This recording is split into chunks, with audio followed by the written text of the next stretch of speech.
If your brain is buzzing with ideas, you're as smart as a crow. Let's see how one clever bird solved a big problem.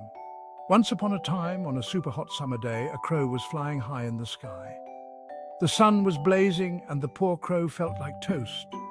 Thirsty and tired, the crow desperately searched for water. Finally, it spotted a clay pot under a tree. Excited, it flew down, but oh no, the water was too low for its beak to reach. But this crow was no quitter. It had a brilliant idea. It noticed pebbles scattered around.